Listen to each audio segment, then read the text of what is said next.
1971 সালের মার্চ মাসের গণহত্যা নিয়ে ইন্ডিয়া আওয়ামী লীগ যে বয়ান বা ন্যারেটিভ তৈরি করে এতদিন জাতিকে গিলাইছে সেটা হইতেছে 70 সালের নির্বাচনে আওয়ামী লীগ কেন্দ্রীয় এবং প্রাদেশিক উভয় নির্বাচনেই সংখ্যাগরিষ্ঠ আসন জয়লাভ করছে। সেই নির্বাচনে আওয়ামী লীগ কিভাবে এত আসন যেতে সেই আলাপে আজ আর গেলাম না।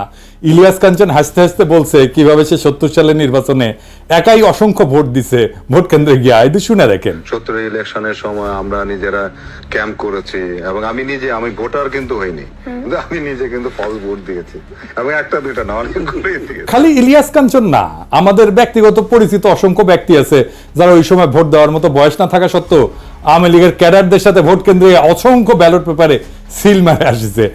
আজকে আর তাদের নামধাম কইলাম না, এইসব আলাপ অন্য দিন হবে। আপনার আশেপাশে 70-এর নির্বাচনে ভোট দেওয়া আর অংশ নেওয়া এরকম কেউ থাকলে জিগায় দেখেন।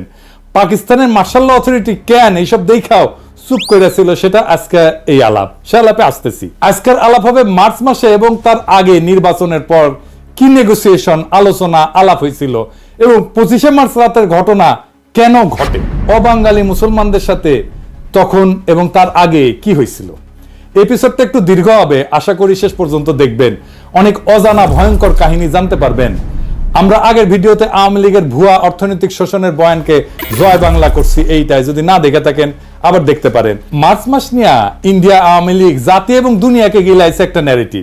এটা গিলাইছে মূলত ইন্ডিয়ান গণমাধ্যম এবং তাদের লেসপেন্সার আওয়ামী লীগের প্রোপাগান্ডার জোরে। এখন ভারতীয় গণমাধ্যম আর আওয়ামী লীগ প্রোপাগান্ডা কি মাল সেটাই প্রজন্ম বর্তমানে বাংলাদেশিরা হারে হারে টের পাইতেছে। দেখছেন না এইটারে? ये सबसे बड़ी खबर है और पाकिस्तान का एक कार्गो शिप भारत के बिल्कुल करीब खड़ा है। एमवी अल बखेरा नाम का ये जहाज बांग्लादेश के चांदपुर बंदरगाह में लंगर डाले बैठा है और सबसे बड़ी बात तो ये है कि इस पाकिस्तानी कार्गो शिप में 250 किलो आरडीएक्स, 100 AK-47 राइफल, जिसे बांग्लादेश में एक सुरक्षित जगह पर उतार लिया गया। যাই হোক, আসেন আমরা দেখি কি ছিল সেই বয়ান।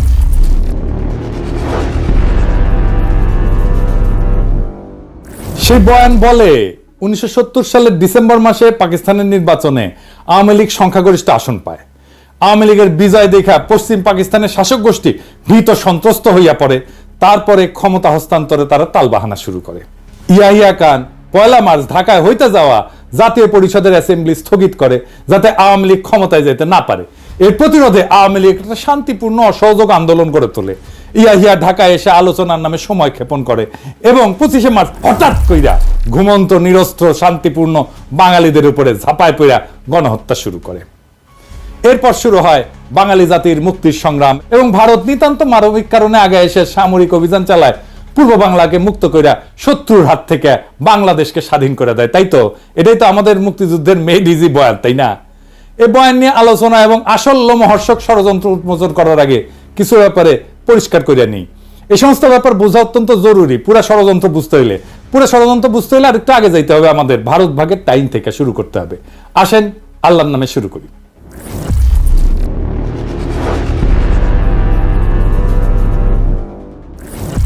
উনিশশো 1947 সালে পাকিস্তান এবং ভারত ব্রিটিশ সাম্রাজ্যের ডোমিনিয়ন হিসেবে স্বাধীনতা লাভ করে। ডোমিনিয়ন আর রিপাবলিকের মধ্যে পার্থক্য হচ্ছে ডোমিনিয়ন কার্যত স্বাধীন হইলেও সেটা ব্রিটিশ সাম্রাজ্যের অংশ। একটা ডোমিনিয়নের রাষ্ট্রপ্রধান ইংল্যান্ডের রাজা বা রানী, তবে ডোমিনিয়নের পার্লামেন্ট বা আইনসভার স্বাধীনতা আছে। তারা যদি চায় তাদের আইনসভা নিজেদেরকে রিপাবলিক ঘোষণা কইরা ইংল্যান্ডের সাথে সম্পূর্ণভাবে সম্পর্ক সেট করতে পারে, তখন তাদের নিজস্ব রাষ্ট্রপ্রধান থাকবে। ভারত 1950 সালে নিজেদের সংবিধান রচনা করে রিপাবলিক ঘোষণা করে। পাকিস্তান 1956 সালে সংবিধান রচনা করে রিপাবলিক ঘোষণা করে। পরে ব্রিটিশ সাম্রাজ্য ডোমিনিয়ন শব্দ বাদ দিয়ে কমনওয়েলথ শব্দ চালু করে। এখন অনেক দেশ আছে যারা ডোমিনিয়নের মতো, যেমন কানাডা, অস্ট্রেলিয়া, নিউজিল্যান্ড। এই সমস্ত দেশের রাষ্ট্রপ্রধান ইংল্যান্ডের রাজা বা রানী।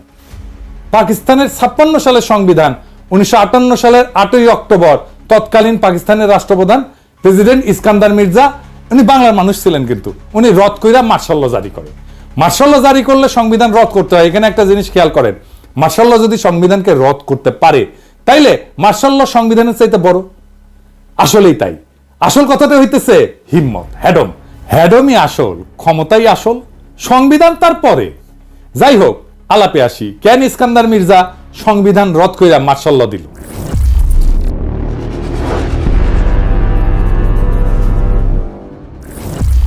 এর পিছনে মূল কারণ ছিল পূর্ব পাকিস্তানের প্রাদেশিক পার্লামেন্টে আওয়ামী লীগ এবং শেরেবাংলা একে ফজলুল হকের কৃষক শ্রমিক পার্টির মধ্যে ভয়াবহ মারপিট হয়। পার্লামেন্টের ভিতরে ডেপুটি স্পিকার শাহিদ আলীকে পিটায় হত্যা করা হয়। এই মারামারিতে সোহরাওয়ার্দীর বডিগার্ড বডিগার্ড ওই নিজে অংশ নেয় এবং তার ব্যাগের মধ্যে শঙ্কর মাছের লেজের চাবুক থাকতো। তাকে সেই চাবুক বের করে মারামারি করতে সবাই দেখছে।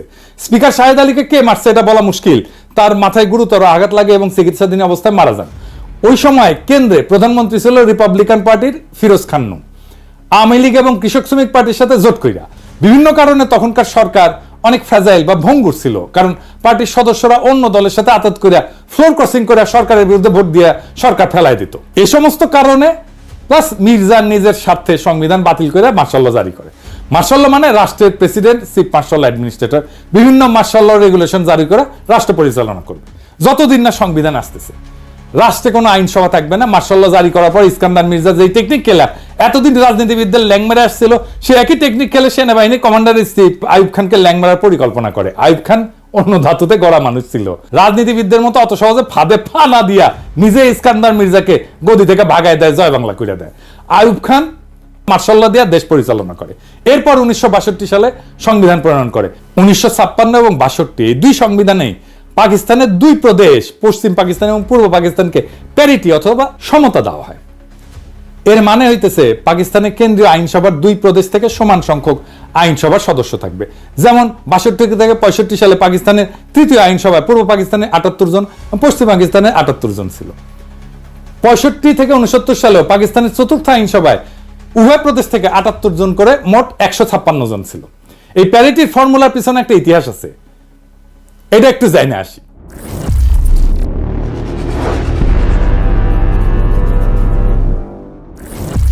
পাকিস্তানের প্রথম গণপরিষদ, যেটা 47 সালের 10 আগস্ট গণপরিষদ এবং আইনসভা হিসাবে শপথ গ্রহণ করে, সেটাতে প্রথমে 69 জন সদস্য নির্বাচিত হয়ে আসছিল।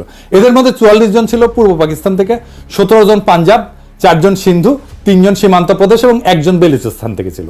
অর্থাৎ সদস্য সংখ্যা দেশের জনসংখ্যার অনুপাতে ছিল। তখন এই 5টা প্রদেশ মিলে পাকিস্তান তৈরি হয়েছিল। পরে এই অ্যাসেম্বলির সদস্য সংখ্যা 100 পর্যন্ত বাড়ানো হয়। এই প্রথম গণপরিষদ 1947 থেকে 1954 সাল পর্যন্ত থাকে, কিন্তু 7 বছরেও সংবিধান প্রণয়ন করতে ব্যর্থ হয়। এই সংবিধান প্রণয়নের জটিলতা এবং দীর্ঘসূত্রিতার মূল কারণ ছিল সংবিধানে পাকিস্তানের ভবিষ্যৎ আইনসভায় কোন প্রদেশ কয়টা আসন নেবে এইটা নিয়ে একটা বিশাল গ্যাঞ্জাম তৈরি হয়েছিল। পাকিস্তানে ফেডারেল ব্যবস্থার সরকার প্রস্তাব করা হয়। ফেডারেল মানে বিভিন্ন প্রদেশের নিজস্ব সরকার, আইনসভা, বিচার বিভাগ থাকবে প্রাদেশিক পর্যায়ে। কেন্দ্রীয় বা ফেডারেল পর্যায়ে একটা কেন্দ্রীয় সরকার বা আইনসভা থাকবে। কেন্দ্রীয় আইনসভা 2 কক্ষ প্রস্তাব করা হয়। 2 কক্ষ বিশিষ্ট আইনসভার ইতিহাস হচ্ছে, এটা মূলত ইংল্যান্ডের কালচার, যেখানে হাউস অব কমন্স আর হাউস অব লর্ডস আছে। কমন্সের সদস্যরা জনগণের সরাসরি ভোটে নির্বাচিত হয়। লর্ডসের সদস্যরা রাজা কর্তৃক অ্যাপয়েন্টেড হয়। লর্ডসের সদস্যরা অভিজাততন্ত্রের সদস্য এবং চার্চ অফ ইংল্যান্ডের বিশপরাও এর সদস্য। যে কোনো আইন পাশ করতে হলে 2 কক্ষেই পাশ করা লাগে। অভিজাত আর বিশপদেরকে ইংল্যান্ডের রাষ্ট্রের গুরুত্বপূর্ণ স্টেক হোল্ডার মনে করা হয়। এই জন্য এদের জন্য একটা উচ্চ কক্ষ আইনসভা বানায়, যারা কমন্সের পাশ করা বিল স্ক্রুটিনাইজ করে, দেখে নিজেদের মধ্যে ভোটাভুটি করে অ্যাপ্রুভ করে অথবা রিজেক্ট করে। আমেরিকা যখন ইংল্যান্ড থেকে স্বাধীনতা লাভ করে তখন প্রথমে 13টা কলোনি ছিল। এদের মধ্যে জনসংখ্যায় সবচেয়ে বড় ছিল ভার্জিনিয়া এবং সবচেয়ে ছোট ছিল রোডস আইল্যান্ড।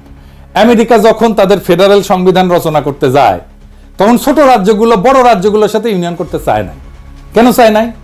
এর কারণ হইল তারা ভাবতো বড় রাজ্যগুলো আইনসভায় জনসংখ্যার ভিত্তিতে আসন পাইলে মেজরিটি আসন পাবে, ফলে তারা ছোট রাজ্যগুলোর সাথে প্রস্তাব করা যে কোনো বিল ভোট দিয়ে হারাই দিতে পারে। তখন একটা কম্প্রোমাইজ পদ্ধতি গ্রহণ করা হয়, যেখানে আমেরিকার ফেডারেল আইনসভা ইংল্যান্ডের মতো 2 কক্ষ বিশিষ্ট হবে। যেহেতু আমেরিকানরা কোনো অভিজাততন্ত্র এলাও করেনি, সেই জন্য ইংল্যান্ডের মতো বিশপ আর অভিজাতদের দিয়ে কোনো কক্ষ থাকবে না, এই প্রশ্ন ওঠেনি। 2 কক্ষের নিম্ন কক্ষ হাউস অব রিপ্রেজেন্টেটিভ এর আসন সংখ্যা জনসংখ্যার অনুপাতে ডিস্ট্রিবিউট করা হবে। উচ্চ কক্ষ অথবা সিনেটের মধ্যে প্রত্যেক রাজ্যের সমান সংখ্যক আসন, অর্থাৎ ছোট রাজ্য বড় রাজ্য সবার জনসংখ্যা যাই হোক সবার 2টা করে আসন। যে কোনো বিলই 2 কক্ষে পাশ হইতে হবে যদি সেটা আইন হইতে হয়। সিনেট তাহলে আমেরিকার জনগণের প্রতিনিধিত্ব করে না, তারা প্রতিনিধিত্ব করে আমেরিকার প্রত্যেকটা রাজ্যের জনগণের প্রতিনিধি হাউস অব রিপ্রেজেন্টেটিভ। তাহলে জনগণের প্রতিনিধি কারা? জনগণের প্রতিনিধি হচ্ছে হাউস অব রিপ্রেজেন্টেটিভ। আমেরিকার সংবিধান জনগণ ছাড়া প্রত্যেকটা রাজ্যকেও নিজেদের ফেডারেল স্ট্রাকচারের স্টেক হোল্ডার মনে করে। যেহেতু সিনেটে সবার সমান আসন, এর জন্য ছোট মাইনরিটি রাজ্যগুলো তার আপত্তি না করে বড় রাজ্যগুলোর সাথে ইউনিয়ন করে ইউনাইটেড স্টেটস অফ আমেরিকা গড়ে তোলে। তো পাকিস্তানে প্রথমে 2টা কক্ষ প্রস্তাব করা হয়। নিম্ন কক্ষ প্রদেশগুলোর জনসংখ্যার ভিত্তিতে আসন সংখ্যা বিতরণ করা হয়, ঠিক আমেরিকার মতো। পাকিস্তানের প্রদেশগুলোকে যদি ক্রমিক অনুসারে সাজাই, তাহলে জনসংখ্যা সবচেয়ে বেশি পূর্ব বাংলার, তারপরে পাঞ্জাব, তারপরে সিন্ধু, তারপরে সীমান্ত প্রদেশ, তারপরে বেলুচিস্তান।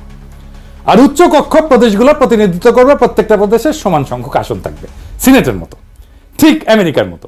যে কোনো বিল উভয় কক্ষে পাশ হইতে হবে। সব প্রদেশ এই প্রস্তাবে রাজি হয়। রাজি হয় নাকি বাঙ্গুরা, এই মুজিবেরা। তারা দাবি করে উভয় কক্ষে জনসংখ্যার অনুপাতে হইতে হবে। তাতে যারা উভয় পক্ষে মেজরিটি থাকে, তাদেরকে যতই বোঝানোর চেষ্টা করা হয় উভয় কক্ষে যদি জনসংখ্যার অনুপাতে হয়, তাহলে 2টা কক্ষের দরকার কি, একটা কক্ষ হইলেই তো হয়। সোহরাওয়ার্দী বডিগার্ডের মাথায় এর চাইতে গাড়পেলি বুদ্ধি আর আসার কথা। আর একটা কক্ষই যদি হয়, প্রদেশগুলোর যদি রিপ্রেজেন্টেশন নাই থাকে, তাহলে ফেডারেল সরকার ব্যবস্থা, প্রত্যেকটা প্রদেশের আলাদা সরকার, আইনসভার দরকার কি? একটা একক কেন্দ্রীয় সরকার ব্যবস্থা থাকলেই তো হয়, যেখানে আইনসভা জনসংখ্যার ভিত্তিতে হবে এবং একটা লেয়ারের সরকার থাকবে। যেমন চীন একটা লেয়ারের সরকার, একটা কেন্দ্রীয় শাসনের দেশ, এটার ইংরেজিতে কয় ইউনিটারি দেশ। এখানে প্রদেশগুলোর আলাদা সরকার বা আইনসভা নাই। তো বাঙ্গুদের যদি মেজরিটি এতই প্রিয় হয়, তারা ইউনিটারি সরকার নিক, দেশে কোনো প্রাদেশিক সরকার থাকারই দরকার নাই। কিন্তু বাঙ্গুরা অনর, তারা কিছুতেই বুঝবেন না। তারা ফেডারেল নিবে, প্রাদেশিক সরকার রাখবে, কেন্দ্রে 2টা কক্ষ রাখবে, আবার 2টাতেই মেজরিটি নিবে। মানে পুরো মামা বাড়ির আবদার।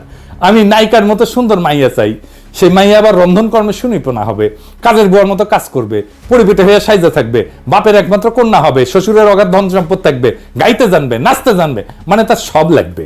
পশ্চিম পাকিস্তানের নিশ্চয়ই ভাবিছিল কিসে পইলাম কোদা। তো বাঙ্গুদের এই গর্তমির জন্য পাকিস্তানের সংবিধান প্রণয়ন প্রায় পুরা 9 বছর আটকাইছিল। এই 9 বছর মানে 47 থেকে 56 পর্যন্ত পাকিস্তান ডোমিনিয়ন হিসেবে থাকে। এবং ব্রিটিশ আমলে গভর্নমেন্ট অফ ইন্ডিয়া অ্যাক্ট, 35-এর ইন্ডিয়ান ইন্ডিপেন্ডেন্স অ্যাক্ট এবং 47-এর এই 2টা আইনকে সংবিধান হিসেবে গ্রহণ করে অপারেট করে। পরে বাঙ্গুদের বোঝানোর জন্য, মানানোর জন্য 56 সালে প্যারিটি ফর্মুলা প্রপোজ করা হয়, যেটাতে পাঞ্জাব, সিন্ধু, সীমান্ত আর বেলুচিস্তান মিলে পশ্চিম পাকিস্তান এবং পূর্ব বাংলাকে পূর্ব পাকিস্তানের 2টা প্রদেশ হিসেবে গঠন করা হয়। উভয় প্রদেশের জনসংখ্যার অনুপাত 50-এর কাছাকাছি, একদিকে 56%, একদিকে 44%। যেহেতু উভয় প্রদেশের সমান আসন, যাতে কেউ কাউকে ডমিনেট করার প্রশ্ন না ওঠে, সবাই সমান সমান। যেহেতু এই প্রস্তাবে পশ্চিম অঞ্চল পাকিস্তানের 4টা প্রদেশ মিলে একটা ইউনিট গঠন করা হয়, তাই এই প্রস্তাবের নাম হয় 1 ইউনিট প্রপোজাল। এই প্রস্তাবে সব দল রাজি হয়। তৎকালীন আওয়ামী লীগ ও সোহরাওয়ার্দীর নেতৃত্বে এই প্রস্তাবে রাজি হয়, ফলে এটা গৃহীত হয় এবং এভাবে পাকিস্তানের 56 সালে সংবিধান প্রণয়ন করা হয়। আইয়ুব খান যখন 62 সালে সংবিধান প্রণয়ন করেন, তখন উনি কেন্দ্র এবং রাজ্যগুলোর মধ্যে এই সম্পর্ককে বহাল রাখেন। এই ইস্যুটা একটা সেটেলড ইস্যু ছিল। আইয়ুব খান এটা আর নড়চড় করেন নাই। এখানে একটা তথ্য উল্লেখ করা যায় যে বাংলাদেশ বিচ্ছিন্ন হয়ে যাওয়ার পর পাকিস্তানে কিন্তু সংবিধান তৈরি করতে একদম সময় লাগে নাই। ওদের পাঞ্জাব মেজরিটি প্রদেশ হওয়া সত্ত্বেও পাঞ্জাবিরা কিন্তু বাঙ্গুদের মতো মামা বাড়ির আবদার করে নাই। বর্তমান পাকিস্তানের আইনসভার 2টা কক্ষ, নিম্ন কক্ষ ন্যাশনাল অ্যাসেম্বলি আর উচ্চ কক্ষ সিনেট। নিম্ন কক্ষ জনসংখ্যার অনুপাতে আসন, আর উচ্চ কক্ষে প্রত্যেকটা রাজ্যের সমান সংখ্যক আসন। পাঞ্জাবিরা বাঙ্গুদের মতো হাউকাউ করে নাই যে তাদের উভয় কক্ষতেই মেজরিটি দিতে হবে। এইবার শুরু হয় ষড়যন্ত্রকারীদের খেলা। 1962 সালে ভারত মাতা চীনের সাথে সরাসরি যুদ্ধ জড়ায় পড়ে। যুদ্ধটা হয় ভারতের 2 দিকের সীমান্তে, উত্তর পূর্ব এবং উত্তর পশ্চিম। উত্তর পূর্ব দিকে ভারত এবং চীন উভয়ে বর্তমান অরুণাচল প্রদেশকে সম্পূর্ণ নিজের বলে দাবি করে। উত্তর পশ্চিমে লাদাখের একটা অংশ, যেটার নাম আকসাই চীন, সেটাকেও তারা নিজেদের এলাকা বলে দাবি করে। ভারত মাতা বেশি কনফিডেন্ট হইয়া চীনের এলাকায় সৈন্য নিয়ে ঢুকে যায়। ভাবছিল চীনারা ভারত মাতার সৈন্য দেখে পালাবে, চীনারা না পালায় উল্টা হামলা করে। ফলে ভারত পুরা অরুণাচল প্রদেশ, আকসাই চীন উভয় অঞ্চল যুদ্ধে সম্পূর্ণভাবে হারায়। আসামের ভিতরে চীনা বাহিনী ঢুকে পড়ে। চীনের কাছে ভীষণ মার খাওয়ার পরপরই ভারত 1965 সালে পাকিস্তানের সাথে যুদ্ধ জড়ায় পড়ে। কাশ্মীরে ভারতের বিরুদ্ধে বিদ্রোহে পাকিস্তান আর্মি সাহায্যের ফলে ভারতের দখলকৃত কাশ্মীরে সামরিকভাবে বেসামাল হয়ে পড়ে। Pakistan army 1 September operation grand slam নামে একটা সামরিক অভিযান পরিচালনা করে। ফলে কাশ্মীরের ভিতরে ভারতীয় আর্মি অত্যন্ত নাজুক পরিস্থিতির সম্মুখীন হয়। এখানে উল্লেখ করা যায় যে এই গ্র্যান্ড স্ল্যামের কমান্ডার ছিল তৎকালীন মেজর জেনারেল ইয়াহিয়া খান। তাদের আত্মসমর্পণ ঠেকাইতে মরিয়া ভারত 6 সেপ্টেম্বর আন্তর্জাতিকভাবে রিকগনাইজ বর্ডার ক্রস করে লাহোরের দিকে হামলা করে। কিন্তু সমস্ত শক্তি নিয়ে কাশ্মীরের বর্ডার এইটা বিতর্কিত বর্ডার, আন্তর্জাতিকভাবে রিকগনাইজ না। কিন্তু লাহোরে ভারতের সীমান্ত থেকে মাত্র 18 মাইল দূরে হওয়া সত্ত্বেও ভারত সর্বশক্তি নিয়ে করা এই আক্রমণ ব্যর্থ হয়। পাকিস্তান আর্মির লাহোরের বাইরে ভারতের আক্রমণকে সফলভাবে প্রতিরোধ করে এবং যুদ্ধবিরতির আগ পর্যন্ত পুরো 18 দিন ভারতীয় বাহিনীকে ঠেকায় রাখে। কে ঠেকায় রাখছিল জানেন? কে ঠেকায় রাখছিল ওইখানে? পাকিস্তানি আর্মির কারা? ইস্ট বেঙ্গল রেজিমেন্ট, বাংলাদেশের ইস্ট বেঙ্গল রেজিমেন্ট। জি, আমাদের ইস্ট বেঙ্গল রেজিমেন্ট। লাহোরকে রক্ষা করছিল ইস্ট বেঙ্গল রেজিমেন্ট এবং এই লাহোরকে রক্ষা করার সৈনিক ছিল জিয়াউর রহমান। এই জন্য জিয়াউর রহমান পাকিস্তানের বীরত্ব সূচক খেতাব পায়। আবার উল্টো দিকে কসুর সেক্টরে পাকিস্তান আক্রমণ চালায়, ভারতের খেমকারান শহর দখল করে নেয়। ভারত জম্মু থেকে শিয়ালকোটের দিকেও আক্রমণ করে। শিয়ালকোট বর্ডার থেকে মাত্র 12 মাইল দূরত্ব থাকা সত্ত্বেও এখানে ভারতীয় বাহিনী ব্যর্থ হয়। পাকিস্তানি আর্মি সফলভাবে তাদের সেই আক্রমণকে শিয়ালকোটের বাইরেই প্রতিহত করে। এই শিয়ালকোটের ডিফেন্সে গুরুত্বপূর্ণ ভূমিকা পালন করে তৎকালীন একটা ব্রিগেডের কমান্ডার। কে ছিল? ব্রিগেডিয়ার আমির আব্দুল্লাহ নিয়াজি। এই নিয়াজি 1971 ইস্টার্ন সেক্টরের কমান্ডার ছিল। তৎকালীন পাকিস্তান আর্মির সফলতা নিয়ে আন্তর্জাতিক মহল এবং গণমাধ্যমে সাড়া পড়ে যায়। অবশেষে জাতিসংঘের ডাকে সাড়া দিয়া ভারত 20 সেপ্টেম্বর দ্রুত যুদ্ধবিরতি প্রস্তাবে রাজি হয়। পাকিস্তান এরপর অনিচ্ছা সত্ত্বেও 23 সেপ্টেম্বর যুদ্ধবিরতিতে রাজি হয় এবং ফলে যুদ্ধ সমাপ্তি ঘটে। ভারত মাতা কিন্তু 47 সালে স্বাধীনতা লাভের পর থেকে উপমহাদেশে ব্যাপকভাবে সামরিক আগ্রাসন চালাইছে বিভিন্ন এলাকায়। কোথায় কোথায় আসেন একটু দেখি। ভারত 1948 সালে 82,000 বর্গমাইল এলাকার নিজামশাহী হায়দ্রাবাদ রাজ্য আক্রমণ করে এটাকে দখল করে নেয়, নিজের রাজ্য ঘোষণা করে। ওই অভিযানের নাম ছিল অপারেশন পোলো। ভারত তার স্বাধীনতা লাভের পর 1947 থেকে 48 সালে জম্মু কাশ্মীর 16,309 বর্গমাইল, 1948 সালে জুনাগড় রাজ্য 3,337 বর্গমাইল, 1948 সালে নিজামশাহী হায়দ্রাবাদ রাজ্য 82,698 বর্গমাইল, 1961 সালে গোয়া রাজ্য 1,429 বর্গমাইল, 1971 সালে পূর্ব পাকিস্তান 57,320 বর্গমাইল, 1975 সালে সিকিম রাজ্য 2,740 বর্গমাইল, সর্বমোট 1,62,405 বর্গমাইল এলাকা সামরিক অভিযান চালায় দখল করে, যেটার পরিমাণ জার্মানি অথবা পোল্যান্ডের এরিয়া থেকেও বেশি। এর মধ্যে 1,05,084 বর্গমাইল এরিয়াকে নিজের সাথে অফিসিয়ালি যুক্ত করে নেয়, অ্যানেক্স করে নেয়, রাজ্য বানায়। বাকি পূর্ব পাকিস্তানের 57,000 বর্গমাইলকে একটা ক্লায়েন্ট স্টেট হিসেবে রাখে, প্রথমে মুজিব এবং পরে হাসিনার সময়। অধীনস্থ জনপদ, একটা কলোনি, প্রায় উপনিবেশ। এছাড়া ভারত মাতা 1962 সালে তিব্বত দখল করতে গিয়ে চীনাদের হাতে মাইর খায়। 87-90 সালে শ্রীলঙ্কাতে মাতব্বরি করতে গিয়ে সামরিক বাহিনী পাঠায়, পরিণামে তামিল বিদ্রোহীরা আত্মঘাতী হামলায় রাজীব গান্ধীকে উড়ায় জয় বাংলা করে দেয়। দ্বিতীয় বিশ্বযুদ্ধের পর এত বড় এরিয়া আর কোন দেশ সামরিক হামলা করে দখল করে, যেটা ভারত মাতা করেছে। মজার ব্যাপার হচ্ছে এরপরেও এদের প্রোপাগান্ডার এমনই জোর যে আন্তর্জাতিক মিডিয়া সবাই পাকিস্তানকে যুদ্ধবাদ দেশ মনে করে আর ভারত মাতাকে গান্ধীর নেংটি পড়া অহিংস শান্তিবাদী দেশ ভাবে। এত বড় একটা যুদ্ধবাজ দেশ যে 62 থেকে 65 সালে 3 বছরের মধ্যে চীন এবং তার চেয়ে ক্ষুদ্র পাকিস্তানের মার খাওয়ার পর হন্যা হইয়া পাকিস্তানকে খণ্ডিত করতে উদ্গ্রীব হইয়া ওঠে এবং পরিকল্পনা ফাঁদে। কি পরিকল্পনা ফাঁদে?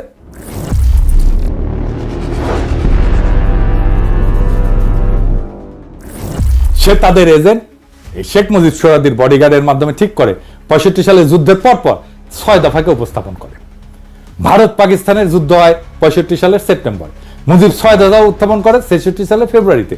কিরকম মজার একটা কাকতালীয় ব্যাপার, তাই না? তাই না এডিটর সাহেব? মেলা দিন পরে কাউয়ার কথা মনে আসলো। কাউয়ার সাউন্ড দেবেন না? জোরে দেন, আরো জোরে, আরো জোরে। হয়েছে কাকতালীয়, তাই কাউয়ার সাউন্ড, বুঝছাও? 6 দফা এবং এর মধ্যে পাকিস্তানের অর্থনৈতিক শোষণের ভুয়া বয়ানকে আমাদের আগের এপিসোডে আমরা বিস্তারিত আলোচনা করে সেই বয়ানকে জয় বাংলা করে দিছি না? ভারতীয় এজেন্টরা আগে থেকেই প্রস্তুত ছিল এটা নিয়ে। গত এপিসোডে 6 দফা প্রণেতাদের মুখোশ উন্মোচন করা হয়েছে। আজকে আর একজন মুখ্য চরিত্রের মুখোশ উন্মোচন করা হবে, তার নাম সিরাজুল আলম খান। সিরাজুল আলম খান ঢাকা বিশ্ববিদ্যালয়ের ছাত্রলীগের মধ্যে ভারতীয় এজেন্ডা বাস্তবায়নে 60-এর দশকের প্রথম থেকেই কোমর বেঁধে নামে পড়ে।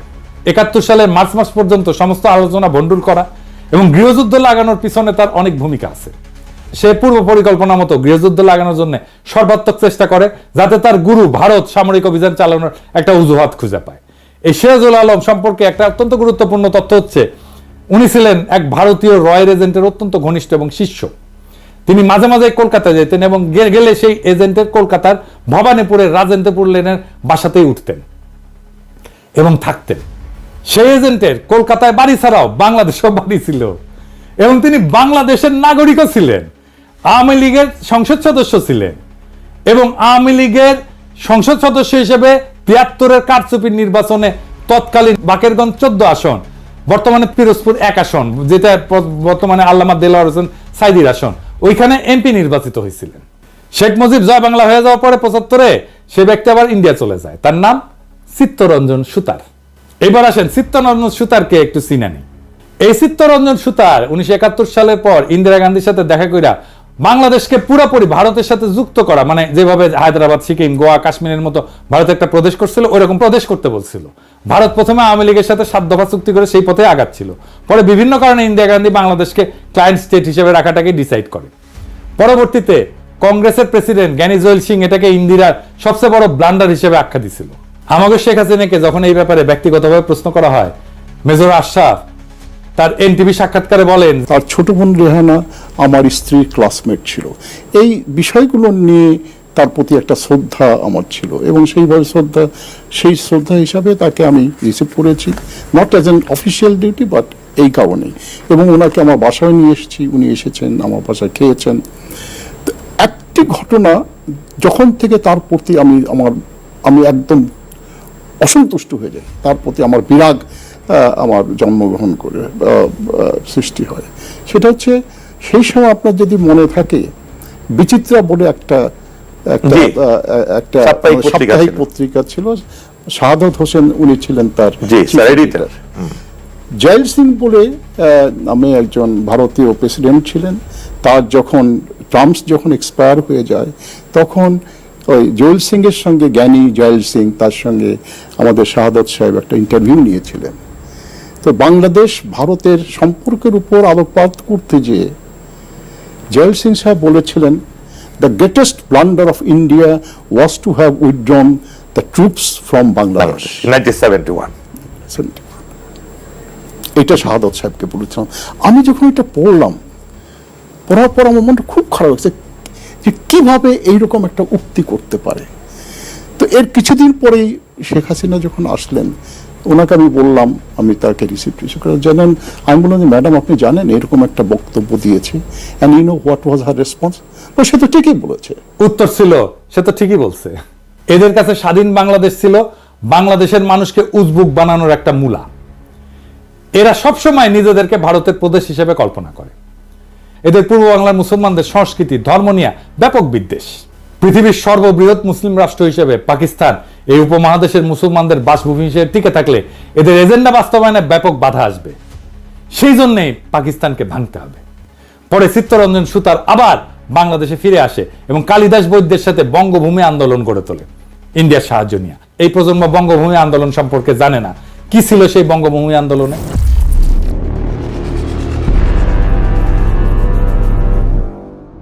এই আন্দোলন হচ্ছে দক্ষিণবঙ্গের খুলনা, ফরিদপুর, পটুয়াখালী, বরিশাল এই অঞ্চলে একটা হিন্দু রাষ্ট্র গড়ে তোলার জন্য সশস্ত্র সংগ্রাম। 1996 থেকে 2001 আওয়ামী লীগের সময় এই আন্দোলন হঠাৎ করে কাকতালীয়ভাবে বন্ধ হয়ে যায়। এরপরে বিএনপির সময় আসলে এটা আবার ভারতের এজেন্ডা বাস্তবায়ন করতে নেমে পড়ে। 2004 সালে ফেব্রুয়ারি মাসে এরা হিন্দু প্রজাতন্ত্রের ঘোষণা দিয়ে আবার অ্যাক্টিভ হয়। ভারত তাদেরকে অ্যাক্টিভ করে রহস্যজনকভাবে। এর ঠিক পরে সে 2004 সালে বাংলাদেশে গ্রেনেড হামলা থেকে শুরু করে একের পর এক নাটক ঘটা শুরু করে। ভারত তার পরিকল্পনা অনুযায়ী বাংলাদেশকে অস্থিতিশীল করে তোলে এবং 2007 সালে ভারতের ঘোড়া উপহার পাওয়া কুলাঙ্গার মইনুল আহমেদ ভারতের 111 প্লেবুক মতি মাহমুদের সাহায্যে বাস্তবায়ন করলে ভারতের আর বঙ্গভূমির মাধ্যমে ষড়যন্ত্র করার দরকার থাকে না। ম্যাজিকের মতো সাথে সাথে বঙ্গভূমি আন্দোলন ভ্যানিশ হয়ে যায়। এরপরের ইতিহাস সবার জানা। এই হচ্ছে সিরাজুল আলম খানের আসল রূপ। এইবার আগের কথায় ফিরে আসে।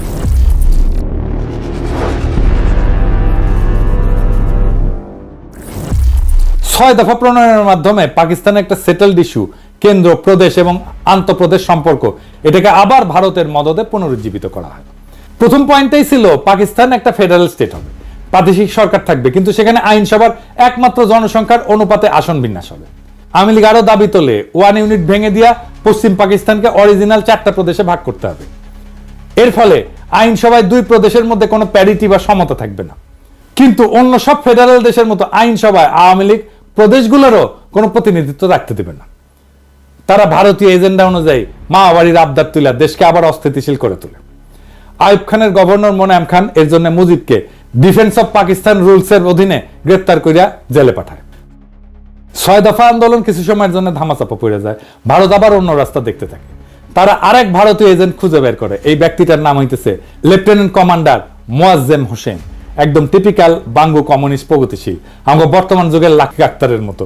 ছাত্র জীবনে কমিউনিস্ট পার্টি এবং র্যাডিক্যাল বামপন্থী আন্দোলনে জড়িত থাকার ফলে তার শিক্ষা জীবন ব্যাহত হয়। পরে কোনো মতে ইন্টারমিডিয়েট পাশ করে পাকিস্তান নৌবাহিনীতে যোগ দিয়ে ষড়যন্ত্রমূলক কার্যকলাপ চালাই যেতে থাকে।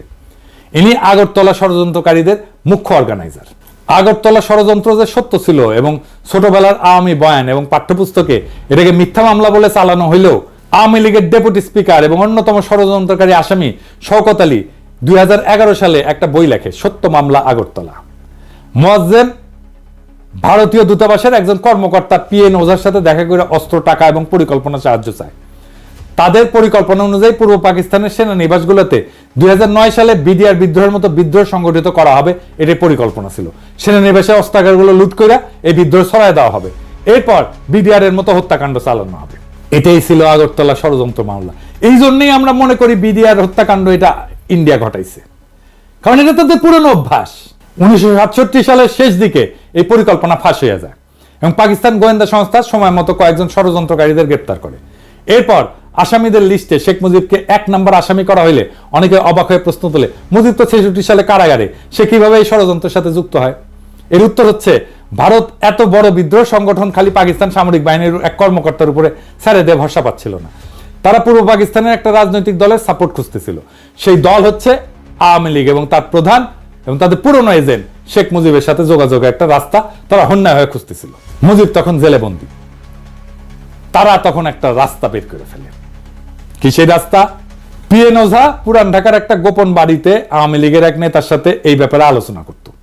এরপর আওয়ামী লীগের সেই নেতা বিভিন্ন ঘুরপথের রাস্তায় শেখ মুজিবের ধানমন্ডি 32 নম্বর বাড়িতে যাইত। সেইখানে সে বেগম মুজিবকে সব তথ্য বইলা বেগম মুজিবের সাথে কইরা জেলে যাইত মুজিবের সাথে পারিবারিক সাক্ষাৎকারের সময়। বেগম মুজিব এবং উক্ত নেতা জেলে মুজিবকে ওঝার সাথে হওয়া সমস্ত কথা বলতো, এর বিপরীতে প্রয়োজনীয় দিক নির্দেশনা নিত। তৎকালীন জেলে মুজিবকে পরিবারের সাথে রেগুলার দেখা এবং কথা বলার সময় দিত পাকিস্তান সরকার। পাকিস্তানের চৌকস গোয়েন্দা বাহিনী ষড়যন্ত্রে আভাস পেয়ে পিএন ওঝাকে গভীর পর্যবেক্ষণের অধীনে আনে। তারা ওঝার সমস্ত চলাচল পর্যবেক্ষণ করে এবং আওয়ামী লীগের নেতার সাথে পুরান ঢাকার বাড়িতে মিলিত হওয়ার দৃশ্য পর্যবেক্ষণ করে। এরপর উক্ত নেতার মুজিবের বাড়িতে যাওয়া এবং বেগম মুজিবের সাথে কারাগারে মুজিবের সাথে দেখা করতে যাওয়াটা পর্যবেক্ষণ করে। এই সমস্ত তথ্যের ভিত্তিতে মুজিবকে আগরতলা ষড়যন্ত্র মামলার 1 নম্বর আসামি করা হয়। এই মামলার সমস্ত আসামিকে পাবলিকলি বিচার করার জন্য ট্রাইব্যুনাল তৈরি করে বিচার কার্য শুরু করা হয়। এই সমস্ত তথ্যের রেফারেন্স হচ্ছে ঢাকা বিশ্ববিদ্যালয়ের রাষ্ট্রবিজ্ঞান বিভাগের অধ্যাপক গোলাম ওয়াহেদ চৌধুরী, জিডব্লিউ চৌধুরী নামে পরিচিত ছিল, ওনার রচিত বই last days of United Pakistan. উনি সেই সময় পাকিস্তান সরকারের একজন মন্ত্রী ছিলেন এবং মন্ত্রী থাকাকালীন এই মামলা সংক্রান্ত গোয়েন্দা ফাইলে আসল তথ্য দেখেন। ওনার স্ত্রীকে আমরা চিনি, অধ্যাপিকা দিলারা চৌধুরী, এখনো বেঁচে আছেন এবং জাহাঙ্গীরনগর বিশ্ববিদ্যালয়ের শিক্ষক। এরপর 68 সালের শেষ দিকে পশ্চিম পাকিস্তান এবং পূর্ব পাকিস্তানে Bhutto Peoples Party, Bhashani NAP, Awami League এবং কমিউনিস্ট পার্টি সবাই আইয়ুবের বিরুদ্ধে একটা আন্দোলন শুরু করে। এই আইয়ুব বিরোধী আন্দোলনের নেপথ্যের কাহিনী অত্যন্ত জটিল এবং সময় হলে অন্য একদিন এটা নিয়ে আলাপ করা যাবে। উভয় পাকিস্তানে উক্ত আন্দোলনের ফলে 69 সালের মার্চ মাসে আইয়ুব খানের পতন হয় এবং আগরতলা মামলার বিচার কাজ বাদ দিয়া আসামিদেরকে ছেড়ে দেওয়া হয়। তারপরে কি হয়?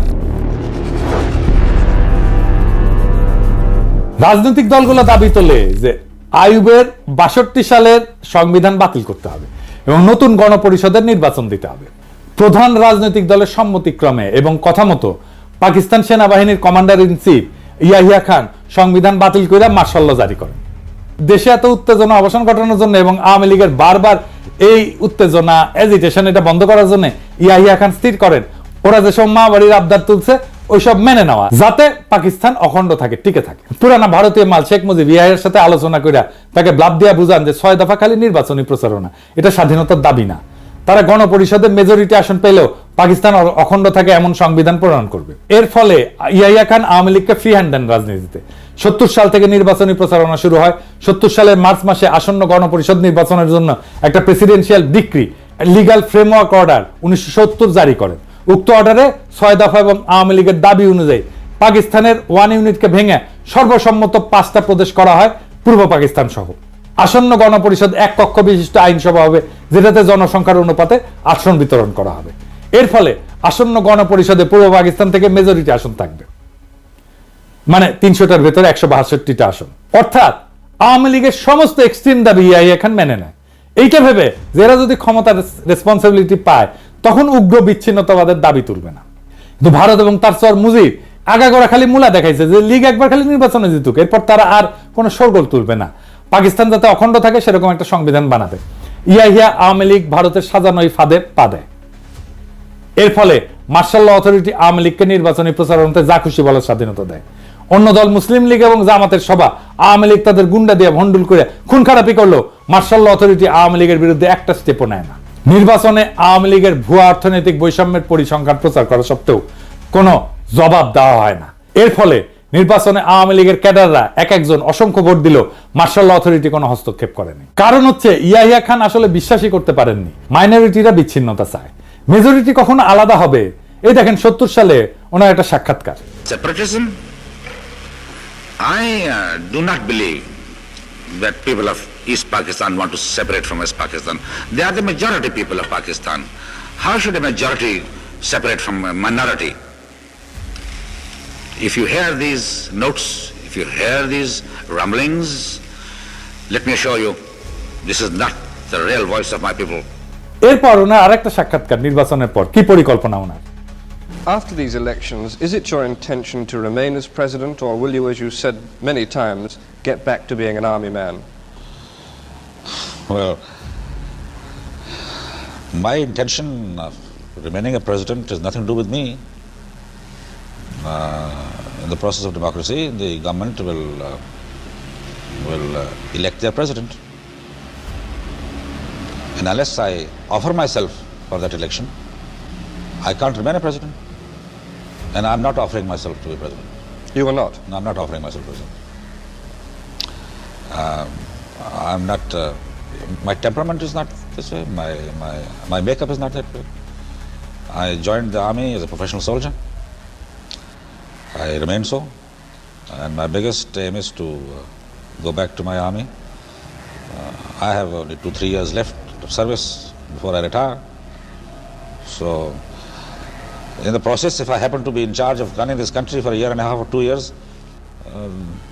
that perhaps will be an additional satisfaction to me that I have done some service to the nation also in restoring democracy back to them as a soldier. But apart from that, I'm quite clear on the subject. Of course, one can't tell from time to time, as I was saying the other day in the press conference, that if God forbid my second phase of the plan, which is the making of the constitution, I'll do my damnedest to bring it about. If it doesn't come about, martial law will have to continue. My duty then remains. But then I'm not going to remain and forget everything. I'll have to think again as to other methods and processes of bringing about democracy.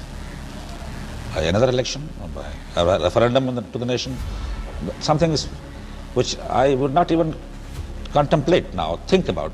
I'm hoping this will go through. Does that answer your question? উনি 23 March 1971 পর্যন্ত এই ধারণা পোষণ করতেন। ওনাকে আগেও অনেকে সতর্ক করছিল যে মুজিবের এই সমস্ত টোপ না গিলতে। মুজিব আগরতলার সাথে প্রত্যক্ষভাবে জড়িত। ইয়াহিয়া সেই সমস্ত সতর্কবার্তা উড়ায় দেয়, বলে যে ক্ষমতার রেসপন্সিবিলিটি পাইলে শেখ মুজিব এবং লীগ এই সমস্ত উগ্র দাবি থেকে সরে আসবে।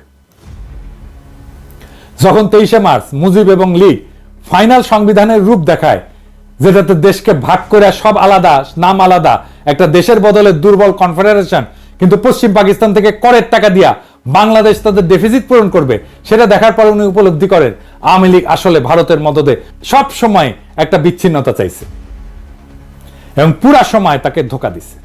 70 সালের ডিসেম্বরের নির্বাচনের পর এইভাবে লীগ যখন গণপরিষদে মেজরিটি আসনে জিতে, ইয়াহিয়া খান জানুয়ারিতে পূর্ব পাকিস্তানে আইসা মুজিবের সাথে দেখা করে তাদের পূর্ব নির্ধারিত শর্ত অনুযায়ী মুজিবের তৈরি সংবিধান দেখতে চান। মুজিব সেটা দেখাইতে অস্বীকার করে। এইবার প্রথমবারের মতো ইয়াহিয়া খান লীগের আসল বদমতলব বুঝতে পারে। ঠিক এই সময় ভারত তাদের পরিকল্পনা মতো আর একটা সাজানো নাটক বাস্তবায়ন করে, রহস্য উপন্যাসের মতো সেই ঘটনা।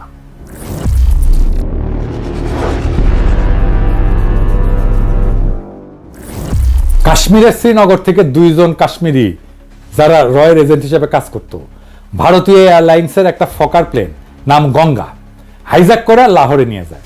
সেখানে সব যাত্রীকে ছেড়ে দিয়া প্লেনটা ধ্বংস করে ফেলে। প্লেনটা খুব পুরাতন ছিল এবং অলরেডি সেটাকে সার্ভিস থেকে উইথড্র করা হয়েছিল, কিন্তু হাইজ্যাকিং এর কিছুদিন আগে আবার প্লেনটাকে ফ্লাইটে নামানো হয়। ভারত কেমন সিপা দেখেন, মানে নিজেদের একটা বাতিল করা পুরানো বিমান বিসর্জন দেয় এইভাবে দিয়া অন্যের যাত্রা ভঙ্গ করে। পাকিস্তানের তদন্ত কমিশনে ভারতের এই ষড়যন্ত্র প্রকাশ পায়। ভারত এই সুতা ধইরা ভারতের উপর দিয়ে পাকিস্তানের বিমান চলাচল বন্ধ করে দেয়। এর উদ্দেশ্য ছিল আওয়ামী লীগ যাতে নির্ভয়ে তাদের দেওয়া পরিকল্পনা বাস্তবায়ন করে এবং ইয়াহিয়ার সাথে কোনো সমঝোতা না করে। ইয়াহিয়া যদি 6 দফা মেনে নেয়, তারপরেও ফেব্রুয়ারি মাসে ইয়াহিয়া খান সংখ্যাগরিষ্ঠ দলের প্রধান হিসেবে মুজিবকে রাজধানী ইসলামাবাদে ডাকলে মুজিব বেয়াদবের মতো রাষ্ট্রপ্রধানের কাছে যেতে অস্বীকার করে। এর ফলে ইয়াহিয়া এবং সবার সন্দেহ ঘনীভূত হয় যে মুজিব এবং লীগ সরল বিশ্বাসে এই নেগোশিয়েট করতেছে না এবং এদের আগরতলা ষড়যন্ত্রের ভূমিকা ইয়াহিয়া ভালো করে জানা ছিল। তিনি সবার মতো সতর্কবাণী সত্ত্বেও মুজিব এবং লীগের সব দাবি মেনে নিয়ে নির্বাচনের ব্যবস্থা করছিলেন এবং মুজিবকে সেই নির্বাচনে ফ্রি হ্যান্ড দিছিলেন। এরপর আর একটা জটিলতা দেখা দেয়। ভুট্টো এবং তার পিপলস পার্টি পাকিস্তানের দ্বিতীয় বৃহত্তম দল হিসেবে আবির্ভূত হয় নির্বাচনে। ইয়াহিয়া প্রস্তাব দেয় যে সংবিধানের মতো গুরুত্বপূর্ণ বিষয় গ্রহণ করার সময় রাজনৈতিক দলগুলোর ভিতর একটা ঐক্যমত থাকা উচিত। একটা ব্রড কনসেনসাস না থাকলে কোনো সংবিধানই মজবুত হবে না। প্রত্যেক দশকে একটা দেশের সংবিধান পাল্টানো সেই দেশের স্ট্যাবিলিটির জন্য ক্ষতিকর।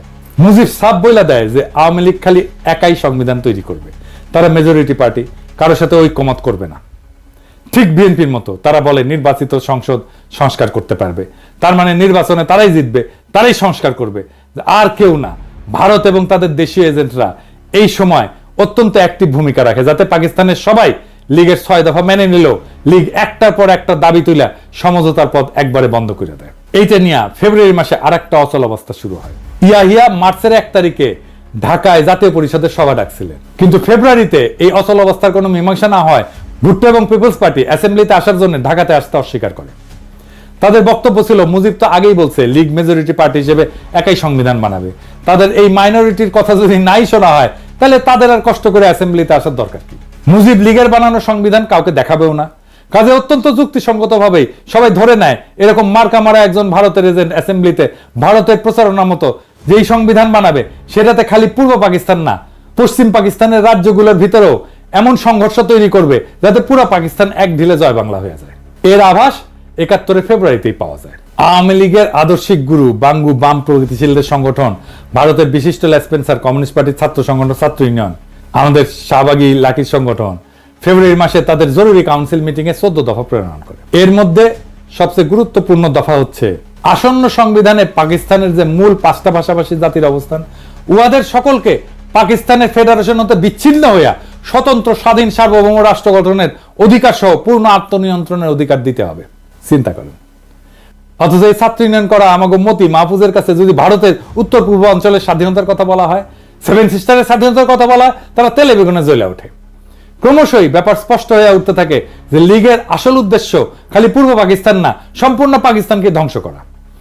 এদেরকে যতই কনসেশন দেওয়া হচ্ছে এরা একটার পর একটা দাবি তুলতেই আছে এবং এরা যে বাস্তবে ভারতের জন্য পাকিস্তান ধ্বংস করতে উদ্গ্রীব সেটা বর্ণনা আমার গত এপিসোডে করছি 6 দফা প্রণয়নকারীদের মুখোশ উন্মোচন। এখানে উল্লেখ করা যায় যে মুজিব এবং লীগ যদি পাকিস্তানকে অখণ্ড স্ট্রং রেখে কোনো সংবিধান বানায় সেটা দেখাই তো ভুট্টোর বাপেরও সাধ্য ছিল না মুজিব এবং লীগের ক্ষমতা যাওয়া ঠেকানো। সে সময় পশ্চিম পাকিস্তানের সাধারণ মানুষের কিরকম মনোভাব ছিল তার একটা উদাহরণ দেখাচ্ছি, অধ্যাপক সাজ্জাদ হোসেনের বই থেকে, তার 71 স্মৃতি থেকে উদ্ধৃত করতেছি। মুজিব যদি একাই সংবিধান বানাতে চায় সেটাতেও ইয়াহিয়া এবং পশ্চিমে কোনো আপত্তি ছিল না, সেটা যদি পাকিস্তানকে ধ্বংস না করে। কিন্তু মুজিব তার তৈরি সংবিধানের খসড়া স্বাভাবিক কারণেই ভারতের প্ররোচনায় দেখাতে অস্বীকার করে। রাজনৈতিক দলগুলোর ভিতর ঐক্যমতের অভাব এবং মুজিবের আচরণের কারণে ইয়াহিয়া 1 মার্চ অ্যাসেম্বলি স্থগিত ঘোষণা করে। এরপর শুরু হয় ভারতের মদতে অন্তিম খেলা। এর পরের বিবরণ শুনলে আপনার শরীরের রক্ত হিম হয়ে যায়।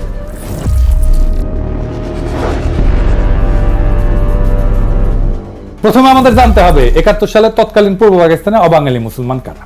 47 সালে দেশভাগের পর ভারতের উত্তরপ্রদেশ, বিহার, হায়দ্রাবাদ থেকে অসংখ্য মুসলমান পাকিস্তানে হিজরত করে। এদের কিছু অংশ পশ্চিম পাকিস্তানে যায়, কিছু অংশ পূর্ব পাকিস্তানে এসে বসবাস শুরু করে। পূর্ব পাকিস্তানে এদের সংখ্যা আনুমানিক কয়েক মিলিয়ন ছিল। এছাড়া পূর্ব পাকিস্তানের দেশের অন্যান্য জেলা থেকেও পাঞ্জাব, পশতু, সিন্ধি ইত্যাদি প্রদেশ এবং জেলার মানুষ এসে চাকরি, ব্যবসা বাণিজ্য ইত্যাদি কারণে বসবাস শুরু করে।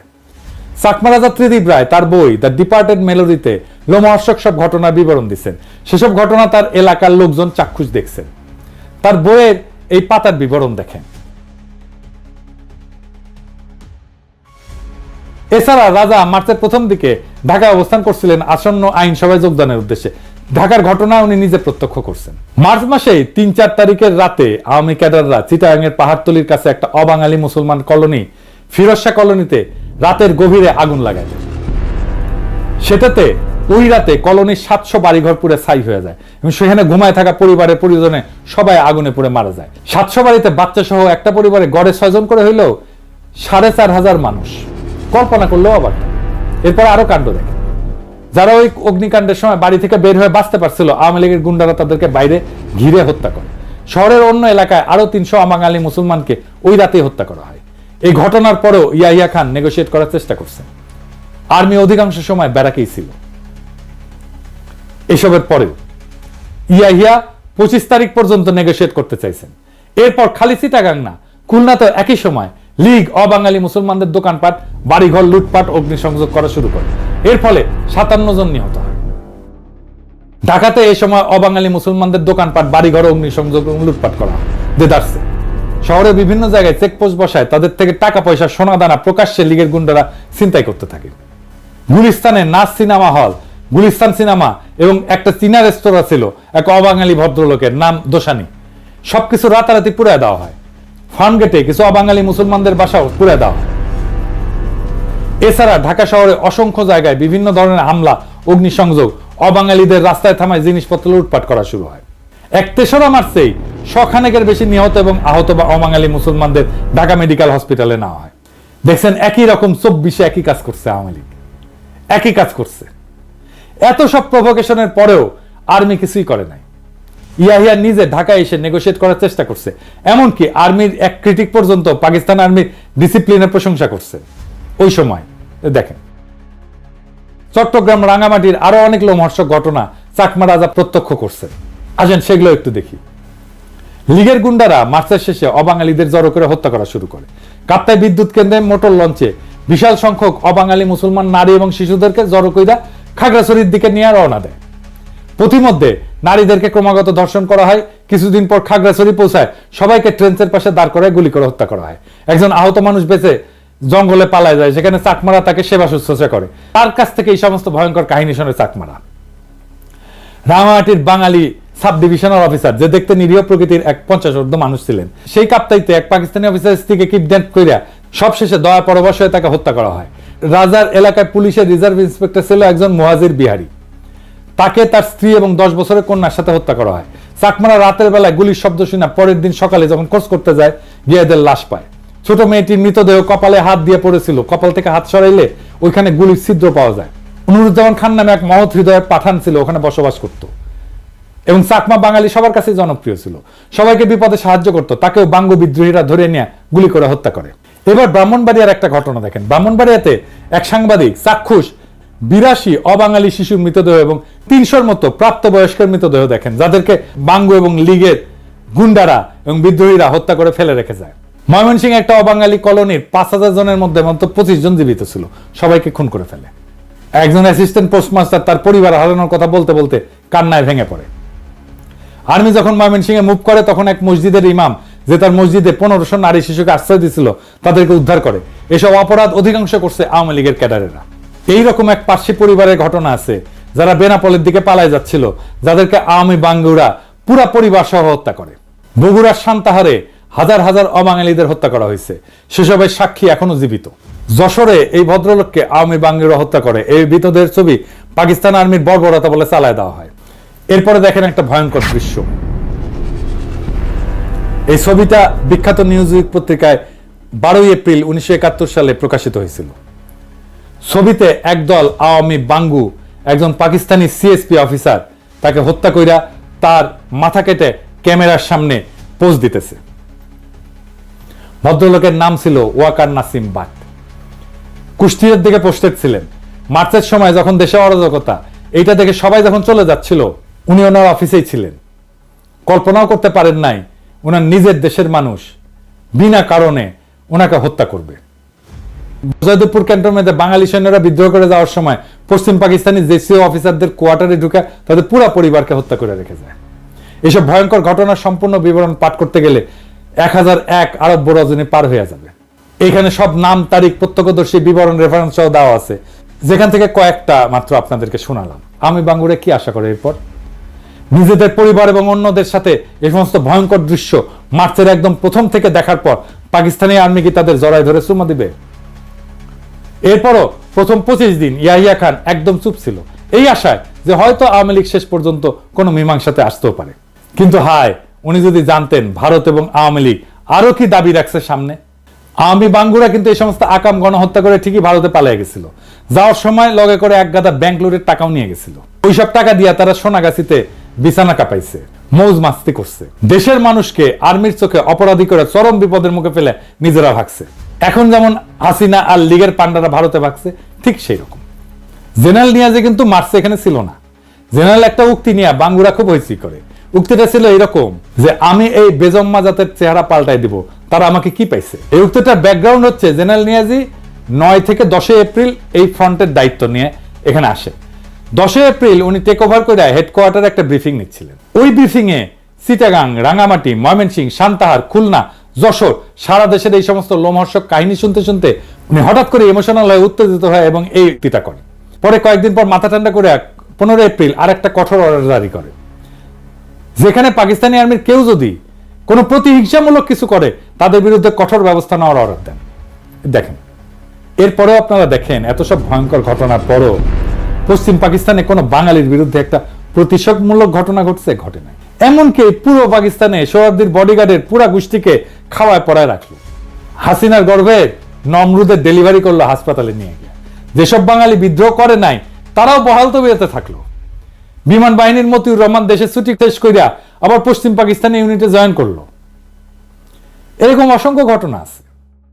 তো মার্চ মাসে অ্যাসেম্বলি স্থগিত করার পর যখন ভারতের নীল নকশাতে আওয়ামী লীগ সারা দেশে অবাঙালি মুসলমানদের উপর তাণ্ডব হত্যাযজ্ঞ শুরু করে, Yahya Khan 6 March অ্যাসেম্বলির date 25 March ঘোষণা করেন। এরপর 15 মার্চ উনি প্রেসিডেন্ট হয়ে নিজে এসে মুজিবকে বোঝানোর ট্রাই করেন, যাতে আওয়ামী লীগ নিজের ইচ্ছা মতো এজেন্ডা বাস্তবায়নে ক্ষমতা চাইলে ক্ষমতা নিক, কিন্তু পাকিস্তান যাতে ধ্বংস না হয়। মার্চ 15 থেকে 23 পর্যন্ত এই আলোচনা চলে। এই নেগোসিয়েশনের ডিটেইলস বর্ণনা সিজন অ্যান্ড রোজ এই বইয়ের এই গবেষণা বইতে আছে। মার্চের 16 থেকে 17 দিকে আলোচনাতে নিয়ে আওয়ামী লীগ আসলে কি চায় সেটা জানতে চায়। আওয়ামী লীগ বলে ইমিডিয়েট মার্শাল ল উইথড্র করে প্রোক্লেমেশন জারি করতে হবে। ইয়াহিয়া এই প্রস্তাবে রাজি হয়।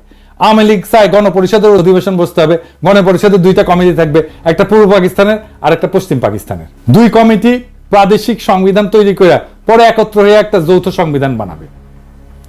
সংবিধান তৈরি হওয়ার আগ পর্যন্ত মাঝখানে অন্তর্বর্তীকালীন সময়ে ইয়াহিয়া রাষ্ট্রপতি হিসাবে থাকবে। রাজনৈতিক দলগুলো থেকে মন্ত্রী নিয়োগ দিয়ে একটা ক্যাবিনেট গঠন করবে। ইয়াহিয়া সব প্রস্তাবে রাজি হয়ে 19 মার্চ আওয়ামী লীগকেই বলে যে ওরা যা চায় সেভাবে প্রোক্লেমেশনটা ড্রাফট করে দিতে, উনি এটা জারি করে দিবেন। ওনার এই প্রস্তাবে আওয়ামী লীগ হকচকায় যায়। উনি যে এইভাবে সবকিছু দিয়ে দিবে সেটা তারা ভাবতেও পারে নাই। এইভাবে যদি ক্রাইসিস আসলেই সলভ হয়ে যায় তাহলে তো ভারত এবং তার সর সিরাজুল আলম খান এবং আওয়ামী লীগ যে গৃহযুদ্ধ বাজানোর পরিকল্পনা করছে সেটা ভেস্তে যায়। তারা এবার গাইগুই করে বলে প্রোক্লেমেশন ইয়াহিয়াকে ড্রাফট করতে হবে। ইয়াহিয়ার টিম সেদিনই আওয়ামী লীগের সমস্ত দাবি যুক্ত করে একটা প্রোক্লেমেশন ড্রাফট করে দেয়। সেই প্রোক্লেমেশনে আওয়ামী লীগের স্বায়ত্তশাসনের সমস্ত দাবি ইনক্লুড করা হয়। আওয়ামী লীগ যদি সত্যি অটোনমি চাইতো তারা সেই প্রস্তাব লুফে নিত। কি ছিল সেই প্রোক্লেমেশনে? ওনার সেই বই থেকে, যে সিজন অ্যান্ড রোজের বই থেকেই আমরা এই প্রোক্লেমেশনটা দেখি, পড়ে শোনাই। মূলটা এডি পাবেন, ইংরেজিতে লিখেছে। ইংরেজি যেহেতু লিখেছে তাহলে ঠিকই লিখেছে, আমি বাংলায় করছি। 1 নাম্বার, প্রাদেশিক মন্ত্রিসভাগুলোর কাছে শপথ অনুষ্ঠান পরিচালনার সঙ্গে সঙ্গে সামরিক আইন কার্যকরভাবে বাতিল হবে।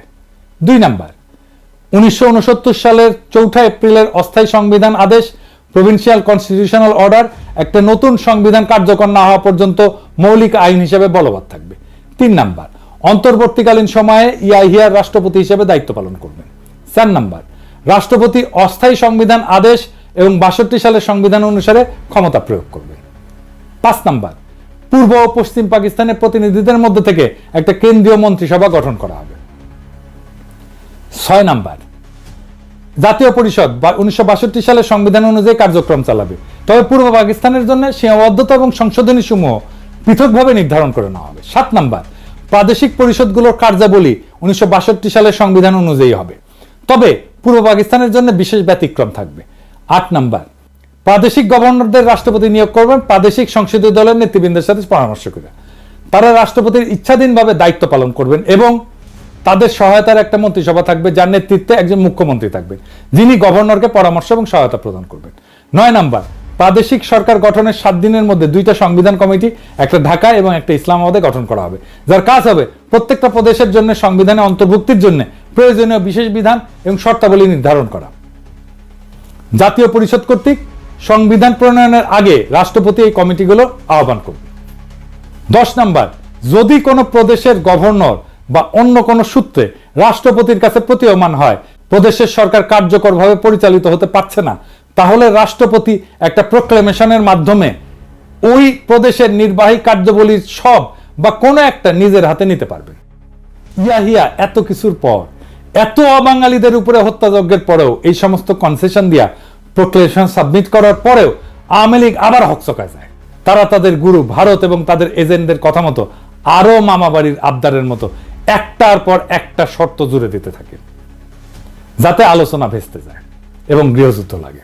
তাদের পূর্ব পরিকল্পনা মতো ওই গৃহযুদ্ধে ভারত হস্তক্ষেপ করে পূর্ব বাংলাকে তার ক্লায়েন্ট বানাবে।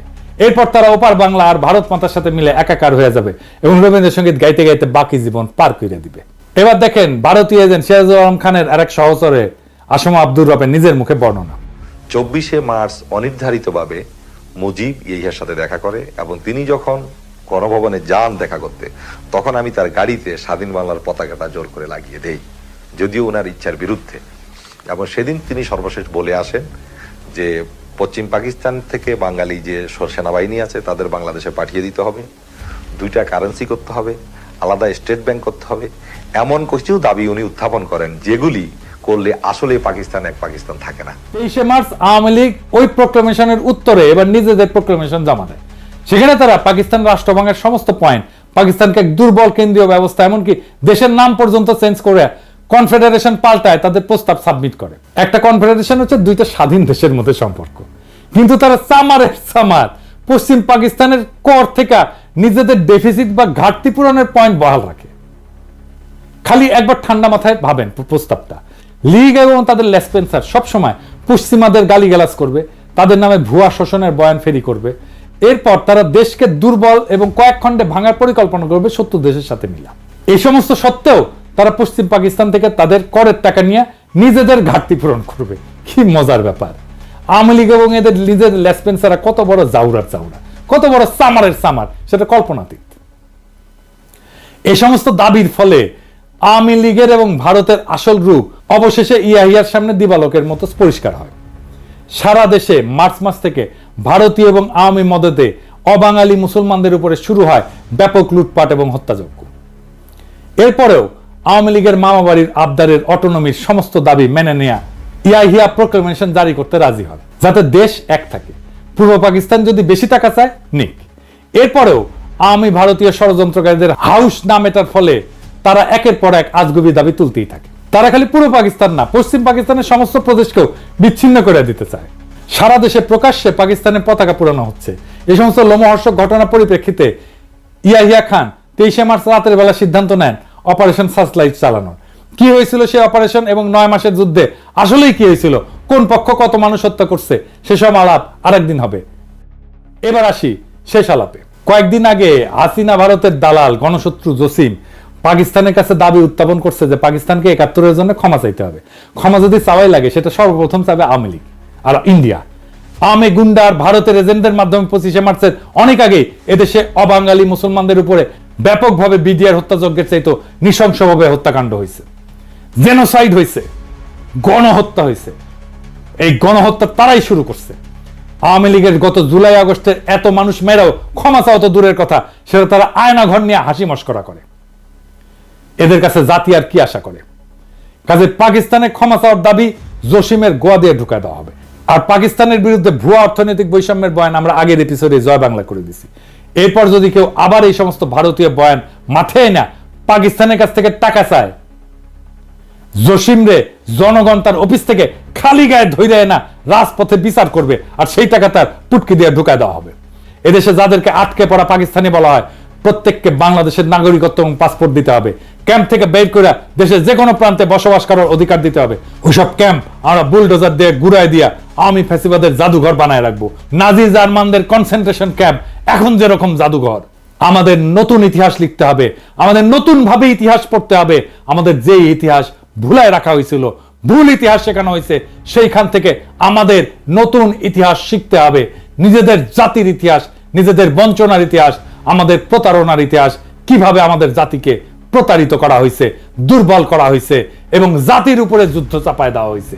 আমাদের এই নতুন বয়ান তৈরি, ইতিহাসের এই নতুন বয়ান তৈরি চলমান থাকবে। ইনকিলাব জিন্দাবাদ।